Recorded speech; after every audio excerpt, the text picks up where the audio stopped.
of deep learning and what it actually means. And it struck me as we were talking. It struck me that really good teaching is a lot like a song. Okay, the curriculum is words on a paper. A song is just words on a paper. But when musicians use creativity and collaboration, the music comes alive. And when we as educators get together, we collaborate, we take ideas from each other, we learn from each other, the curriculum comes alive, your classrooms come alive. So before we move on, I wanted to say that this morning is not about reinventing the wheel. It is not.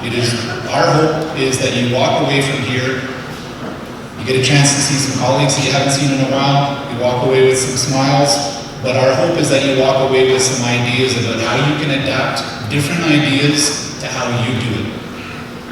How you create, how you collaborate with your colleagues, how you can make it your own. That's our hope for this morning. Before we move into the workshops, we have these phenomenal TED Talks. So I'm going to introduce all of the TED Talkers now, and then we will move right into the TED Talkers. Our first TED Talker is Mike Nardoza. So Mike's talk is going to revolve around learning environments. Mike started teaching in 2008 and worked his early career years at McDonald's and Riverdale. He currently works at Dawson Alternative, but anybody who knows Mike knows that Mike's heart is with Horizon High School. He's going to offer his insight on the importance of building connections and the importance of being real with our students. And if Mike happens to run off the stage right in the middle of his TED Talk, it's because his wife is about to give birth. And he's here. You're in so much trouble.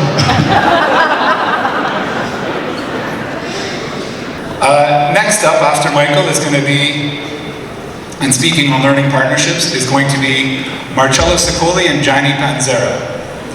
So Marcello and Gianni are former students at LCCHS, and they both teach there now. Marcello and Gianni are very involved with this community on so many levels: teaching, coaching, mentoring, and networking with alumni to be able to provide valuable learning opportunities for their students. Our third TED Talk will be Daphne Amster. She's been teaching since 2001, and she comes to us from Edgewater. Daphne is a member of the International Society of Technology and Education. In 2013, she introduced and implemented one of the first Les Speakers and School Board one-to-one iPad programs at Edgewater.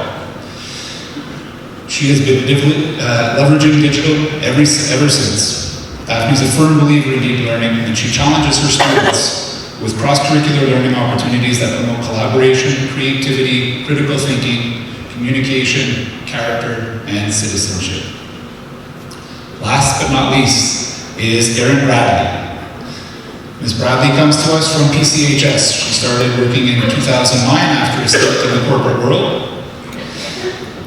She then took on the challenge of launching the extremely successful one-year semi-skilled WOTP program at PCHS, and then the 3-year pre-work at PCHS as well. She's going to speak to the importance of sharing pedagogical practices, and she will channel the kindergarten kid in you. I'm not sure my kindergarten kid needs to be channeled. Sometimes I feel like I'm in kindergarten all over again anyways. So, without further ado, I will give the microphone to Michael Nardoza.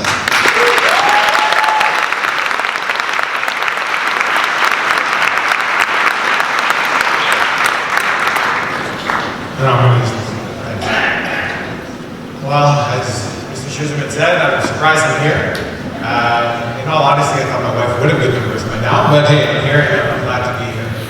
So I'm going to be talking about learning environments.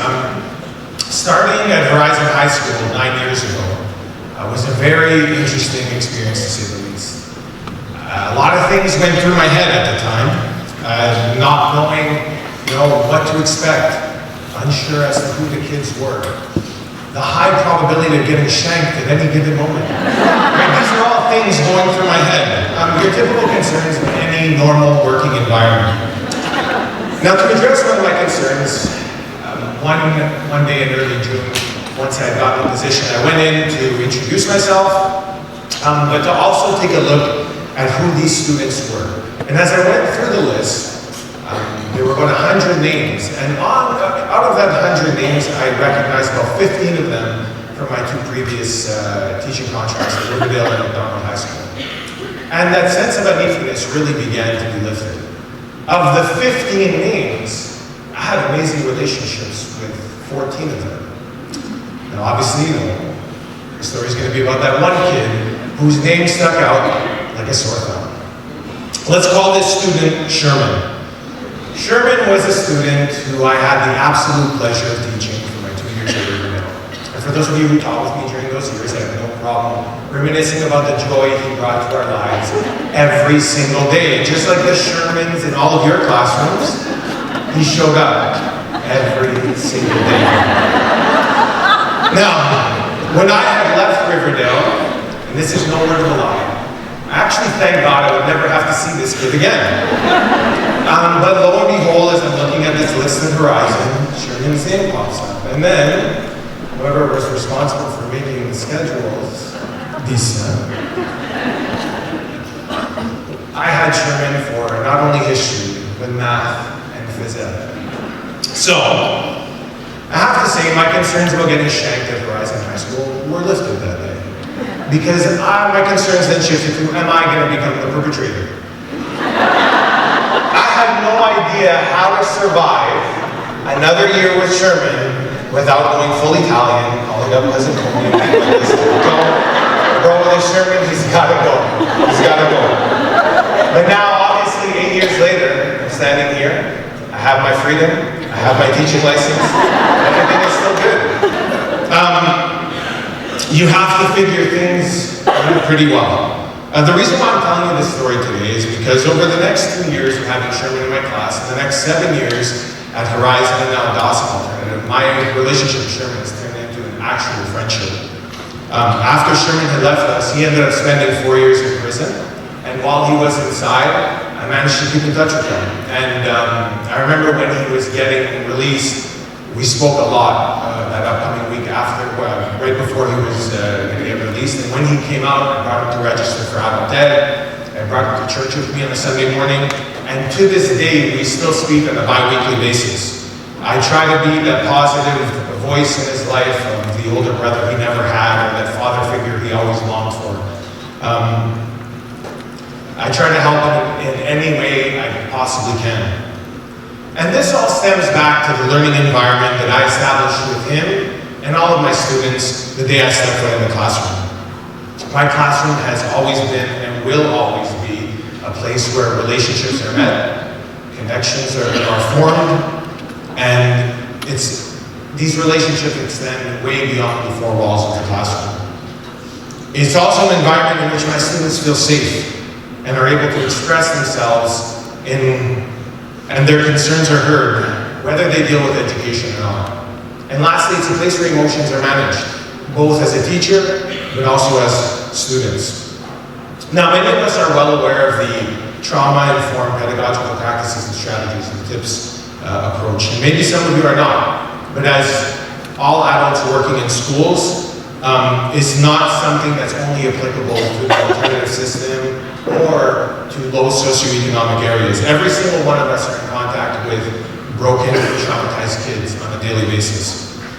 Maybe some of us to a higher degree, but none of us are excluded. And in my experience, setting up a learning environment shaped by these principles has allowed me to create conditions which optimize the chances of my students developing at least some of the 6 competencies of deep learning. Does it guarantee it? Absolutely not. But at least it brings them one step closer. So the 3 things I want to talk about in my short talk today are the 3 pillars of the TIPS approach, which are connections, safety, and managing emotions. And relating back to my story, connections we form in our classroom are critical for the growth and healing of our most traumatized and marginalized kids. We all deal with these particular students on a daily basis. These are the kids who occupy the most time when it comes to classroom management, but they're also the kids that we need to invest in the most in order to give them at least a fighting chance. In many cases, we are only positive forces in the lives of our children. And I think it's something we need to always keep in the back of our mind, that the relationships we build and the connections we form in our classes help in developing the tools our students need and to enhance the learning experience. And a lot of these relationships grow and flourish, first and foremost because you have created a safe space, right? Safety is a primary need. And when you look at Maslow's hierarchy of needs, it ranks number 2, right behind the physiological needs we all require to survive.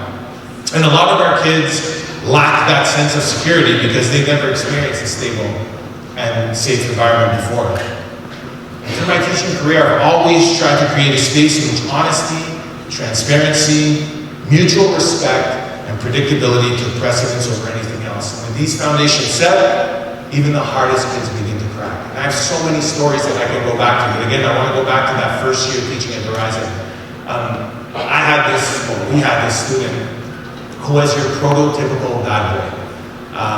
Flew really right under the radar, was skeptical of everyone, just kept a low profile. For those of you working with me during those years, you know him as my boy. But he was one of those kids who was dangerous because not only was he street smart, but he was academically capable as well. He didn't talk, he was very conniving. The thing is, he was a product of his environment, right? He never had anyone he can trust outside of his mother. And his mother at this point was at wit's end. And so over the first few months, what I did was I chipped away at him, right? I applied rules from the street to the classroom that he could connect with. So what were those? Respect, reliability,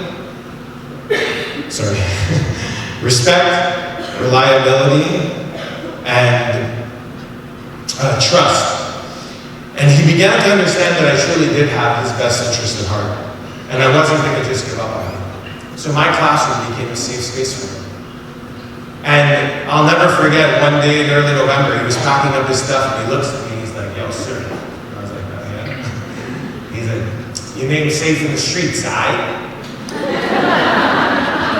said, "Oh, thank you." I said, "At this point in my life, I don't think my safety in the streets is absolutely necessary." But I did appreciate it. When I look back, all he was doing was reciprocating the safety he felt in my classroom back to me the only way he knew how. Now again, can I say the connections that I've made and the safety that my kids feel in my classroom results in 100% academic success time after time? I wish I could stand here and lie to you and say that it does. But in all honesty, education for some of these kids is the least of their concerns. But at least at the end of the day, I know that I've created an environment and an established relationship with them that they'll always be able to look back on and cherish. Right? And by modeling and providing a space where they can develop things like character and be given the opportunity to think critically. Little do they know, they're actually taking part in some of the foundational elements that we learn. The last one I want to touch on, and one of the hardest things to do, both as a teacher and as students, is being able to manage our emotions.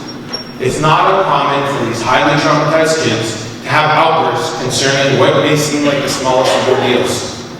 And since these students are forever in that fight or flight mode, when these outbursts occur, they're explosive, and they tend to say things that are downright insulting and hurtful.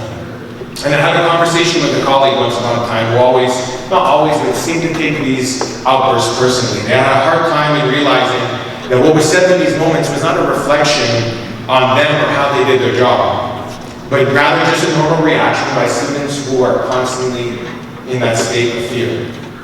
And I just want to say that this teacher is phenomenal and is a great role model for our kids. And although we tend to lose sight of this sometimes, it's important to remind ourselves of these truths and try not to take things to heart.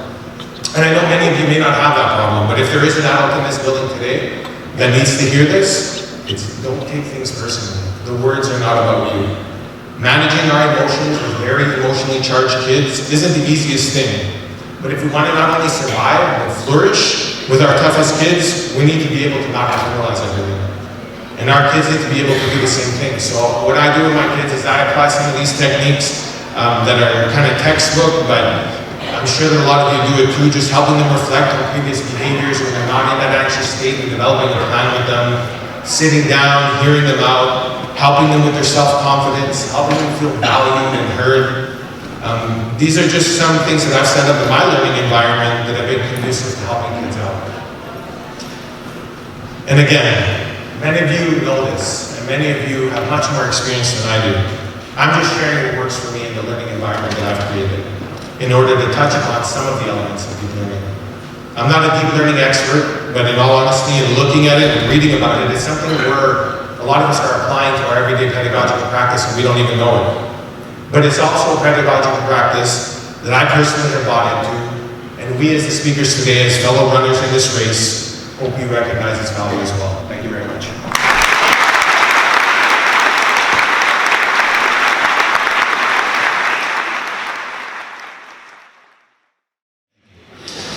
So, without further ado, Marcello and Gianni Ciccoli, Gianni Panzera, Marcello Ciccoli. So come on up.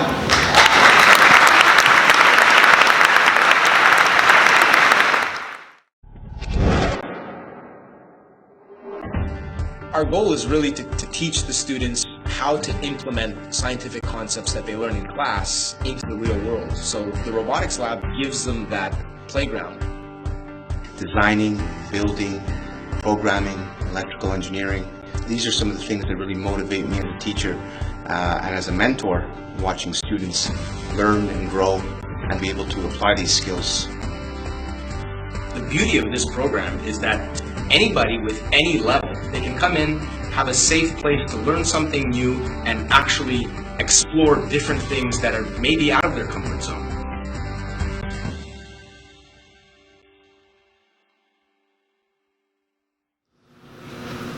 Today's talk is about inspiring colleagues to want to do the same with any of their programs.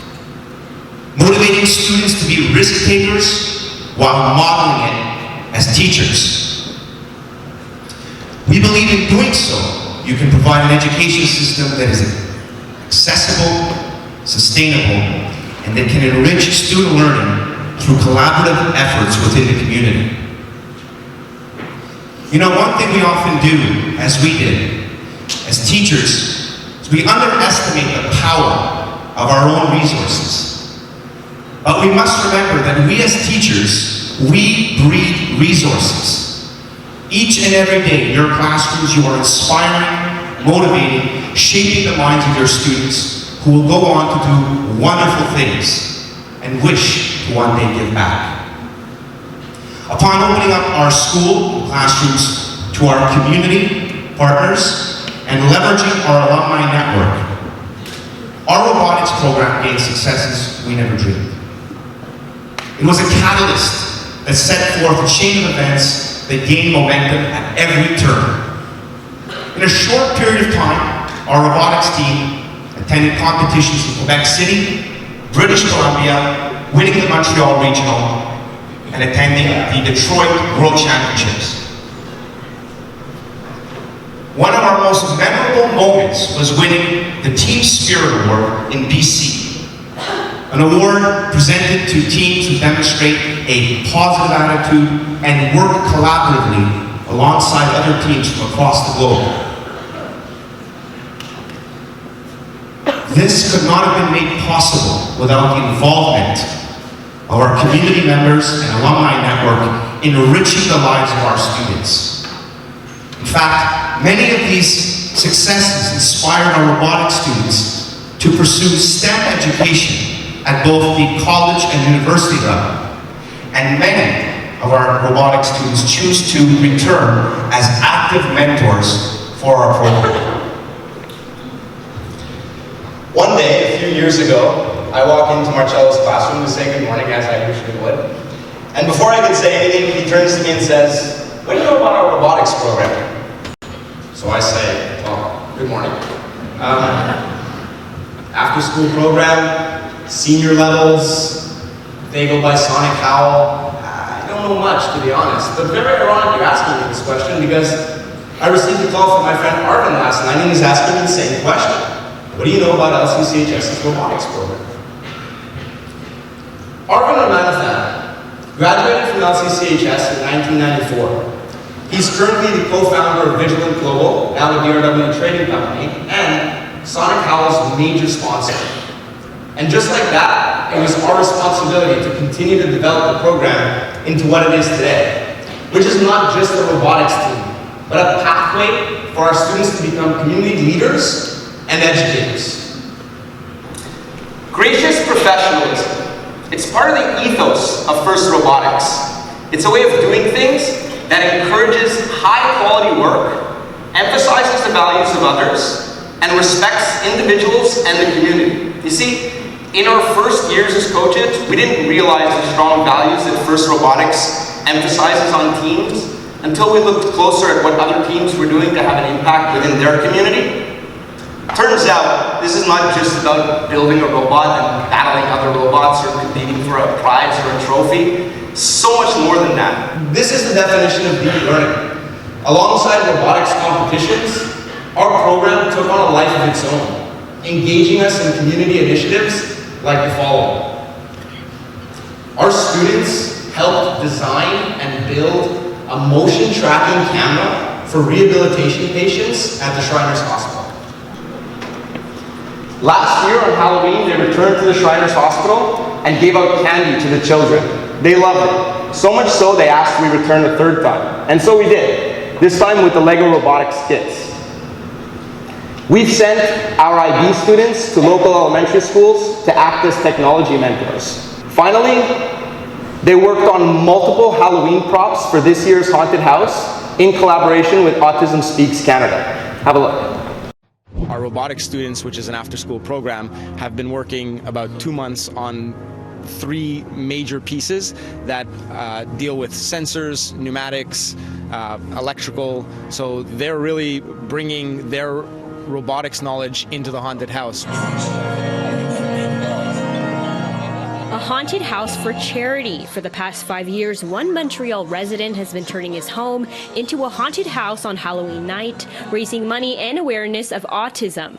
This year, the haunted house features animatronics, computer-coded and built by students of the Sonic Howl robotics team at LaSalle Community Comprehensive High School. Things that are really going to help them later on in life in robotics, coding, electrical engineering. This is things that we're going to need to have some of these kids shape our future. Last year, the haunted house brought out 2,000 people, raising about $6,000 for Autism Speaks Canada. The scares are back October 31st on 564 Rue Pilon, starting at 5 p.m.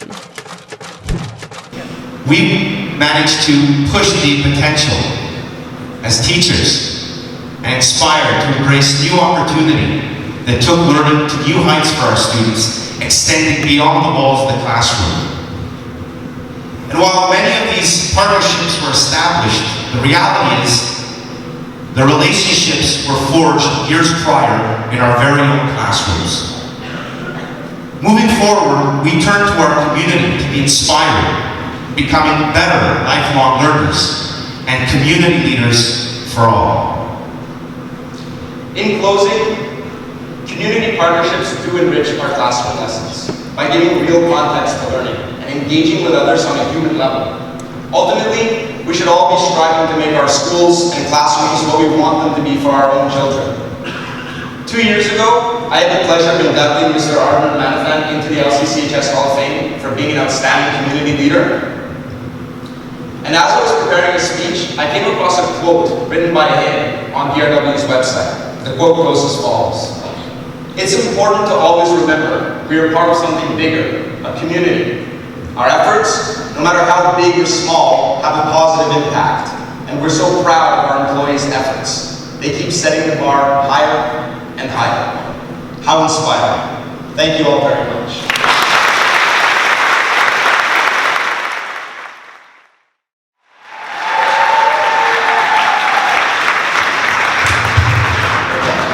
Purposely seeded for growth.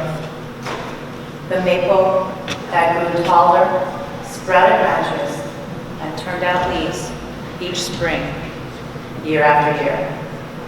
Maple water running freely and sweet, its roots planting deep. Imagine that same tree today, 100 years later. It no longer produces sap. Its branches have snapped, and the leaves, they just don't grow anymore. We tried to fix it. We watered it, we pruned it, we fertilized it. Time after time. But can we save this maple? Or are we stuck with a broken tree? Choice is ours. And so I ask, what kind of teacher are you? Are you the kind who loves teaching? Because honestly, it's not what we do, it's who we are. Are you the kind of educator who white knuckles, getting through each day, marking off the calendar until June 24th? Or are you the kind of educator who loves elements of teaching, but feels entangled by the roots of an educational system that was based on a need for standardization for the assembly lines of the industrial era?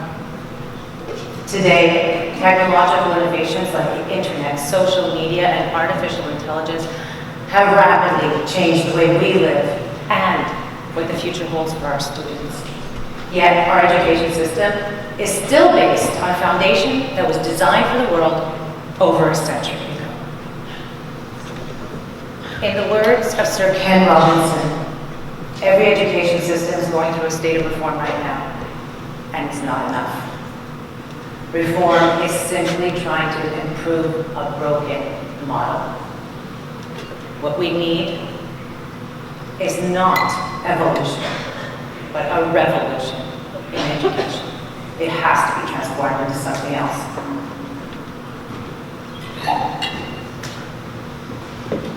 What we need is an educational system that empowers our students to live in a world that they were born into and that they will run. This generation knows nothing about a world without Google. They don't need to learn, store, and regurgitate information in school when they have it all on their mobile devices. What they need is to learn how they learn so that they can better manage what they learn. When we understand how we think, how our minds work, and what is going on in our brains at any given time, we are better able to manage our emotions, our experiences, and our learning. And when we teach our students to do this at a young age, we empower them for success. Teachers and success. Isn't it amazing how we often are attracted to quotes that inspire and promote the idea of success? Even, and especially on vacations, we're like moths to a flame drawn into those resort town stores that sell motivation and inspiration on souvenirs and stationery. Where's mommy? Oh, she's back in that store again. She's getting all excited over painted rocks. Scholastic? How much money have they made from us over the years with posters? Purchases of posters from Dr. Seuss and Thomas Edison. I since learned though, it's not enough to hang up a colorful poster in your classroom that reads, "Genius is 99% perspiration and 1% inspiration." It's meaningless to a child who is not given the opportunities to endure challenges, persevere through failing, or who understands that mindset is a powerful force that can move them forward. It took years before this brewing unrest inside me took over. And through exchange with my colleagues, and on social media, I found I wasn't alone. So along with them, I ditched that textbook and changed the way I taught to the way I designed learning opportunities. It wasn't easy. It's still not easy. What's the worst thing that can happen? I could fail. And if I did, and I did, I would learn from my mistakes and get better the next time. Sticking to it, even when things are not going well, is the heart of the growth mindset. And it is something for us to model for our students if we want to promote it. Engaging my students to work in activities that engaged both them and myself became and remains a passion. Designing engaging learning activities and opportunities that I'd never tried before required me to relinquish control and allow chaos into the classroom. It was scary, and it was loud, and it was frustrating, and I hated it. I questioned my own sanity because I loved it. And it didn't take long for me to realize it wasn't only my students who were learning. I learned so much about myself and how stepping out of my comfort zone and consciously working on my own mindset was for my personal growth. I learned to accept myself for who I am, forgive myself for not being perfect, and to continuously learn and try new things without judgment. Challenging myself and my students to engage in activities that stretched both them and myself became and remains a passion. And God knows, I learned the meaning of stretching myself the year Sophie and I collaborated on a bilingual project. This elaborate made-up scenario of an impending ice storm would rival the one that we had in 1998. Our students would have to create a prototype of an invention that would be useful to others who are using our gymnasium as an emergency shelter. They use digital media to document their work and demonstrate their learning process. Well, like a tsunami, the utter state of chaos that flooded our classrooms led to high frustration and many failed attempts. But in the end, the learning that came out of this project was mind-blowing. Students were talking about how collaboration between teams was helpful, how mistakes led to problem solving, and how their mindset led to resilience and pride. You cannot get that kind of purposeful engagement from a textbook. Or says this kind of deep learning on an exam. And the best part is that the students who often do well in these types of learning situations are the ones who don't do well on exams. These are the kids who are used to putting in more effort than those who get it right away. Keenan was my student who hid behind the fence, had high frustration, had high anxiety, didn't fit in a box, and had learning difficulties. We all have at least one or two Keenans in our classroom. Yet his stop animation claymation video had a beginning, a middle, and end with a plot twist. And when I entered my students' digital comic books into a worldwide competition, he was the one that walked out of grade 5 with the prize, a brand new iPad. Still not convinced? Let's leverage the science. Neuroplasticity allows for constant change and reorganization in our brains. It's important that our students know that their intelligence level and ability is not fixed. It can grow and change with learning, experiences, and practice. It's been proven that mental stimulation and trying something new grows dendrites in your brain. Also proven and promoted in Joe Woller's Math Mindsets is the fact that during cognitive struggle, synapses fire in your brain, causing brain growth. In education, the goal is to continuously learn to grow. So why is it then that it is so difficult for us to step out of our comfort zone and try something new? Well, here's what I found out. Our brains produce the chemicals dopamine and serotonin when we are comfortable.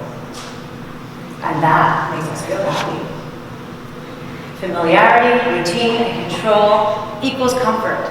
So sticking to what you know, what you're used to, and what you have control over gives us a feeling of safety. And safety, as we know, is the second requirement on Maslow's hierarchy of needs.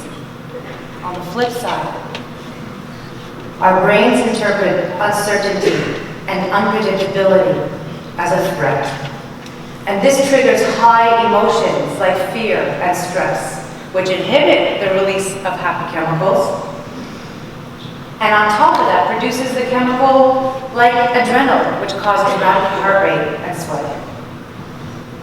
From the viewpoint of our children, when they understand how their amygdala works and the fight, flight, freeze response systems in their bodies work, they are better able to manage their emotions and self-regulate. How many times have we had to stop and use up class time to teach our students strategies to calm their mind and calm their body so that they'd be better able to learn after yet another explosive snowboard fight at recess? And it's not even officially winter. From the viewpoint of adults, when we encounter new situations that cause us stress, insecurity manifests, causing us to believe that we can't do it. We're not strong enough, experienced enough, or creative enough to give it a go. Yet, we know that trying something new and injecting unpredictability into our lives keeps our brains growing. So how do we manage this? Well, you get up in front of a room full of 650 colleagues, lean into full discomfort, with complete dry mouth, with a call to action for something that you are truly passionate about, knowing full well that you're going to meet some resistance, and continuing anyways. Because this is a big deal for me. And I will continue to pursue this revolution with anyone here who will join me. So the next time you are exploring math and multiplication with your students, won't you please consider teaching conceptually, using visuals like the area model or manipulatives like base 10 blocks? When working on projects with your students, allow them to choose the topic. Engage them to go further by asking them questions that spark their curiosity. And when working with digital media, please consider yourselves leaders and not experts. Cut yourself some slack. You put 2 lines of code together, you're a coder. You put 2 bricks together, you're an engineer. If we are to build confidence in our students, don't you think we should have confidence in ourselves? It's not our mandate to know everything. It's our mandate to provide learning opportunities for our students. Try something new. Allow for failure as part of the process. Let's model a growth mindset for our students. It's not going to be easy, but that's okay. A study by John Dodson and Robert Yerkes revealed that there's this optimal state of performance that lies just outside your comfort zone. They call this state the state of arousal. And by staying in this state and not going too far outside your comfort zone, you avoid the high levels of stress that cause burnout and fatigue. But by visiting the state of arousal from time to time, we build confidence and resilience. We boost creativity and growth, as well as the will to try new things. It's a lot easier to try new things when you're not afraid to make mistakes and you are willing to fail. Learning from failed attempts and having a growth mindset is liberating. It's the realization that anyone can do anything that they set their minds to do, regardless of ability and intelligence level. This is freedom to better ourselves. This realization plays a key role in allowing us to pursue our passions and live fulfilled lives. Here lies the recipe for a new kind of education. A school system where deep learning is valued more than grades on a report card, where students learn to understand themselves and where they use the power of their mindset to reach their full potential. Now we're talking. Instead of wasting our time trying to fix a broken maple, let's grow a new tree together. We can do this because we are educators and we are the bearers of the seeds of change. So I ask you, what kind of educator do you want to be? Join me.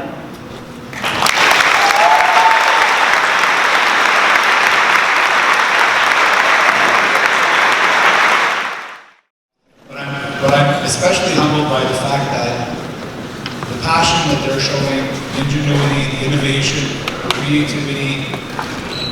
When I get to be in schools and I get to see you all working, I see it all the time. I see it every day, and I know that our TED Talkers would join me in saying that we're really just trying to reflect what we see in your classrooms every day. And so, before I bring Ms. Bradley up, I did want to say one quick thank you because I forgot to say thank you before. As I was trying to get everybody to come into the gym before, I tapped somebody on the shoulder and felt how cold her jacket was.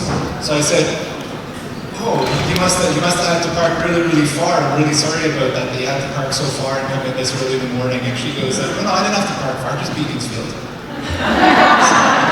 So thank you for being here. Thank you for being here so early. Thank you for joining us this morning. I will ask Mrs. Bradley to come on up on stage, and then afterwards I'll take care of a couple of logistics. So thank you, and welcome Mrs. Bradley.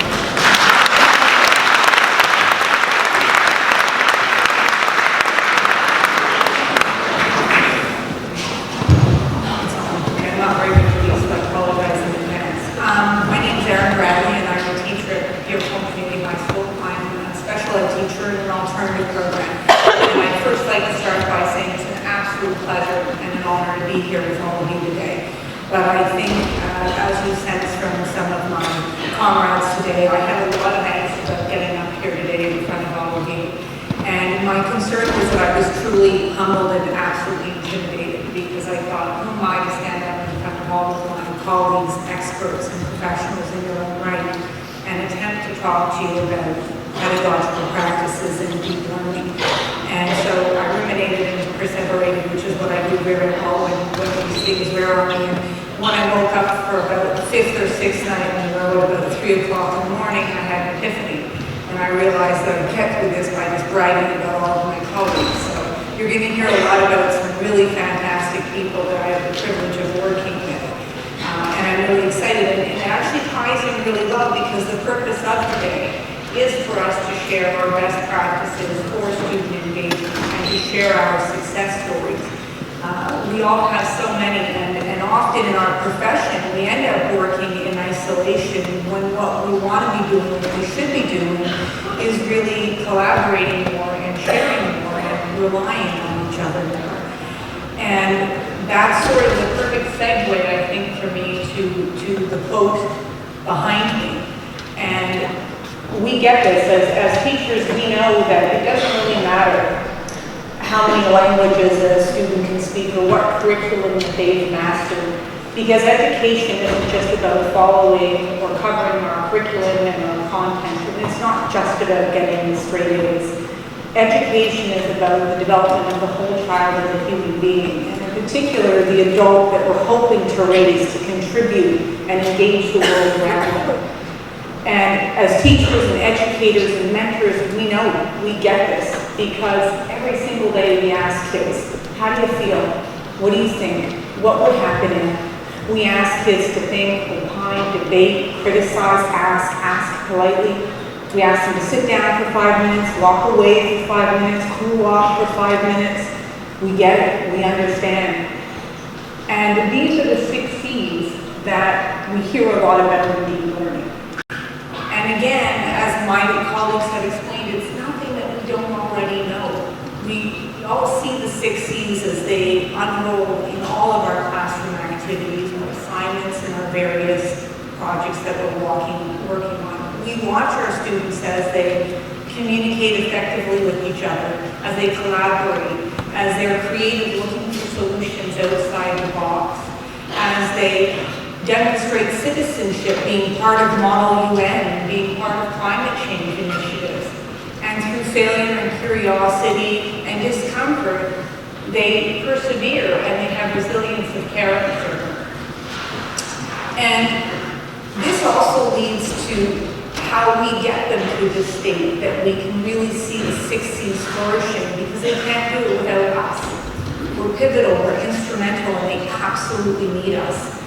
And we do this by leveraging digital in our classrooms, by expanding our classroom walls well beyond 4 walls of our classrooms.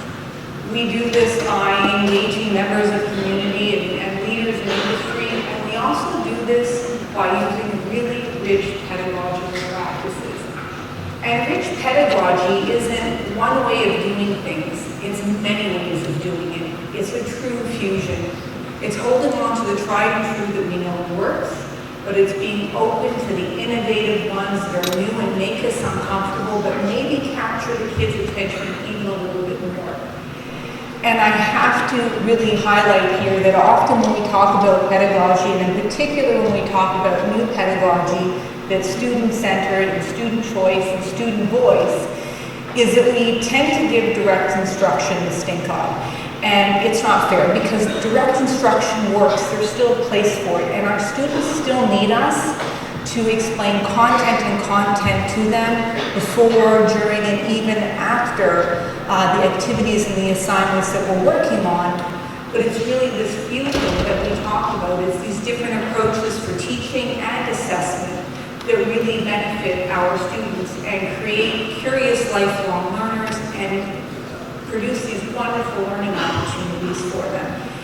And I know that this fusion of pedagogical practices is evident through all of our schools across our entire school board. And if you remember at the beginning of this, before I probably started rambling because I'm not sure I've actually taken a breath yet, I had told you that I'd be bragging about my colleagues, so I thought I'd jump right in with one of my favorites, which is Mrs. L's French class. Now, like I said, I'm in a high school, so grade 10 French grammar is really the stuff of nightmares for many of our English students.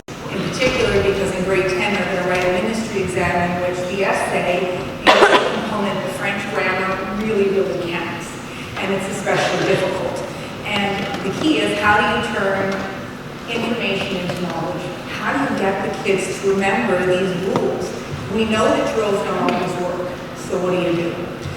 Miss L has the kids write an essay, and then she corrects the essay, highlighting all the grammar rules. But this is where it gets kind of fun. She has the kids identify the grammar rule that they're struggling with the most, or the one that they really want to tackle first. And then each of the kids produces some kind of YouTube tutorial. Now, the nature of the tutorial is entirely up to them. And the key here is to create something that explains the rule, gives tips, gives tricks, and there's a quiz at the end that the other kids can then take. But what's fantastic about this kind of activity is you're putting kids smack in the middle of their learning. They're becoming a co-creator. They're demonstrating that they've internalized the information and that this has become actual knowledge. They're allowed to be creative, they're encouraged to think outside the box. In many cases, they're collaborating with each other, they're researching, and they're using a medium that appeals to them, which is technology. And And Ms. Ella will do this several times throughout the year, allowing the kids to systematically tackle all of the grammar rules.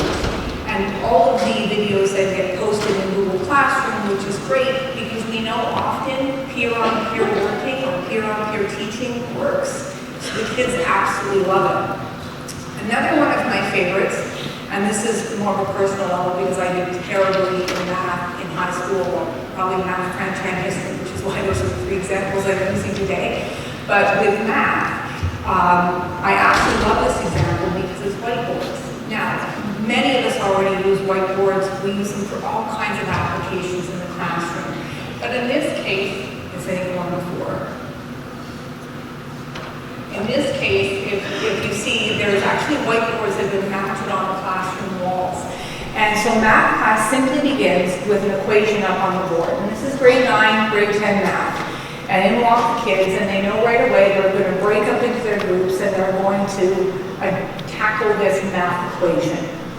Now, while the kids are working on the math equation, the teacher is informally assessing the kids, taking note of who's working well together, who's communicating, who's coming up with different strategies, who's really nailing it, who's struggling, what concepts do they have to go back and review, what concepts do they realize the kids really get. All the meanwhile, in order to solve the problem, the students have to collaborate, communicate, think critically. In many cases, they have to be creative. So this is really, again, increasing student responsibility, putting kids smack in the middle of their learning, allowing them to have the opportunity to be the teacher and look for solutions instead of looking for the one right answer. Which is why the best is when you give the kids a math problem that isn't actually solvable. Because then there's this complete look of disbelief because they're like, what do you mean? You're supposed to give me the answer. This is math class. But this is the aim, because what we want are for kids to hit brick walls, and instead of giving up, to find a way under, around it, or over it. And so this sort of activity can take as little as 10 minutes, and you can do it a couple times a week. And it's just an opportunity for them to also build as a community and look for strategies where you think they're not. Now, my true personal favorite, just because I've got to witness it on more than one occasion, would be grade 10 French history class. So grade 10 French history class is, again, one of those classes where many of our students are anxious. They're anxious because they know they've got a big ministry exam coming up. And the other thing is our kids have been learning about New France since about grade 3. So when you start grade 10, guess what we're going to learn about? We're going to learn about New France in even more detail. It's a really hard sell, right? So, to this end, Ms. Clark dresses the part literally. So her unsuspecting students will show up to class and they're met by, in this case, it's Marianne from France. It's circa 1665, New France, and the King of France has decided that the only way to boost the economy in Quebec is to send over all the orphan girls, right? Because they're going to pick husbands, they're going to have babies, they're going to improve the economy, and life's going to be wonderful. So to this end, she greets all the students at the front of her class. To each girl, she shakes her hand and thanks and says, I'm so excited you're going to be my matchmaker, and you're going to help me pick a husband. And to each boy, she hands a white cue card with all of his vital stats. Name, age, number of children if applicable, and job. Once in the classroom, she sets the stage with some open-ended questions, reminding them about the social realities, life and times in New France, 1665, and how you had to be really, really careful about who you picked as a husband, what were the social disadvantages and the social advantages, and why you just couldn't pick somebody because he was cute. Had to be more than that. And so it begins. Marie-Ange introduces herself to the first wife, and he introduces himself based on vital stats of his card. And one of the girls pipes in, well, you know, Pierre's not bad. He's only 18, you're 14. That's not really illegal. And he's kind of cute. But you've got the really pragmatic ones in the classroom who read like 2 chapters ahead. So they pipe in and say, he's a coureur de bois. You're going to live alone in a tent in the woods. And you're going to give birth alone So on they go, and now they hit Raymond.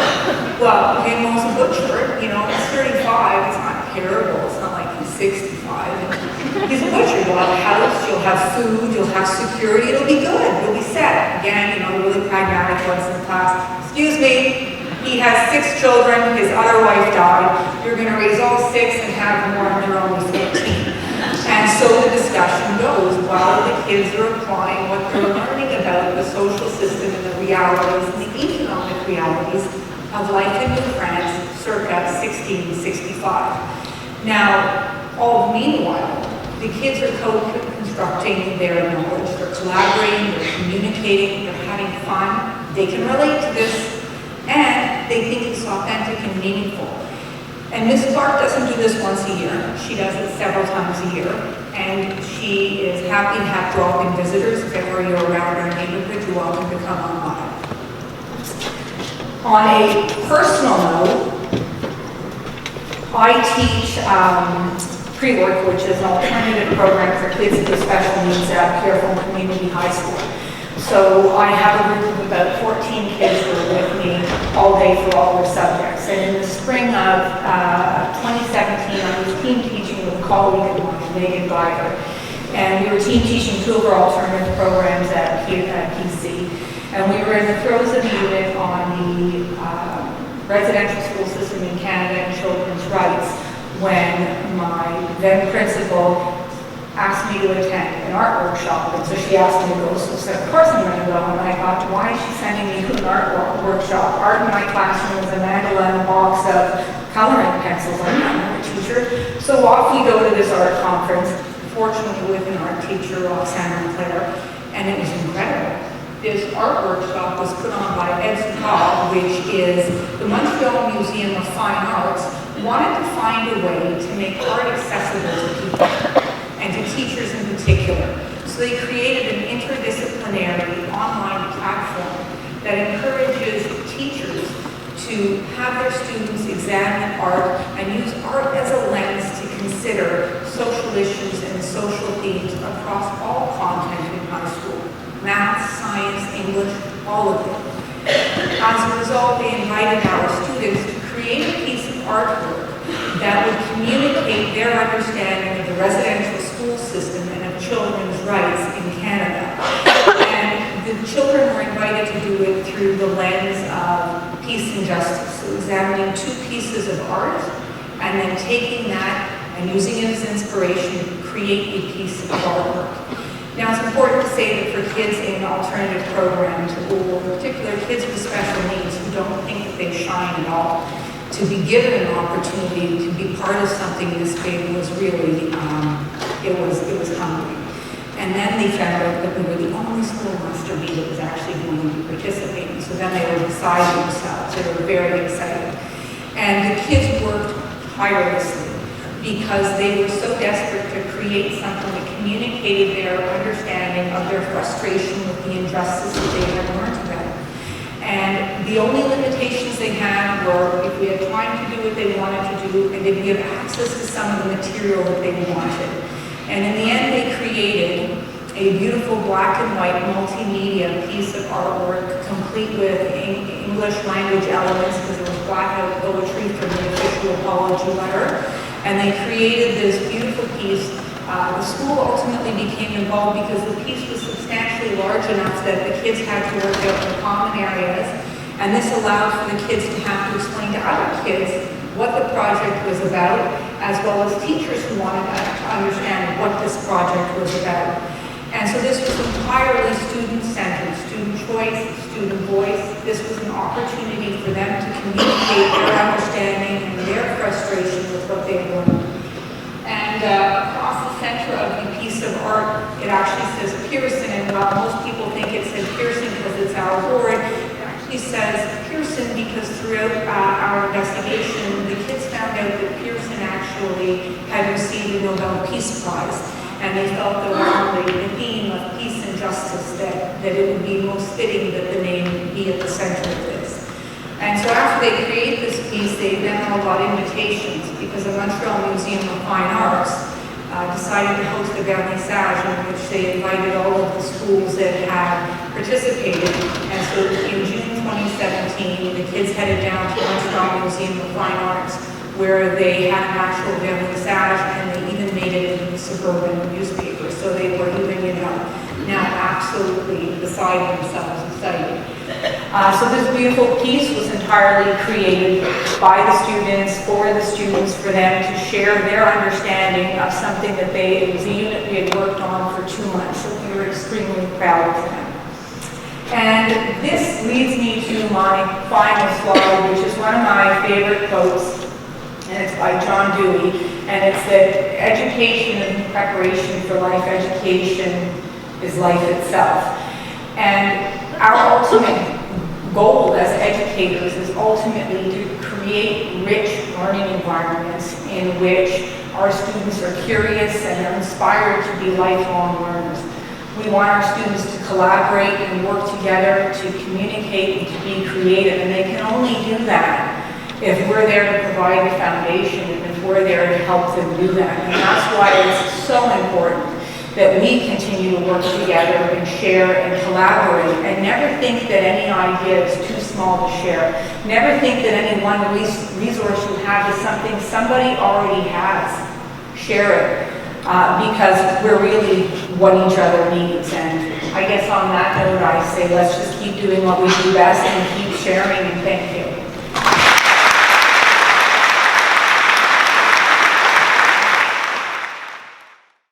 That brings us to the end of our TED Talks. I want to thank again Erin, Daphne, Johnny, Marcello, Michael.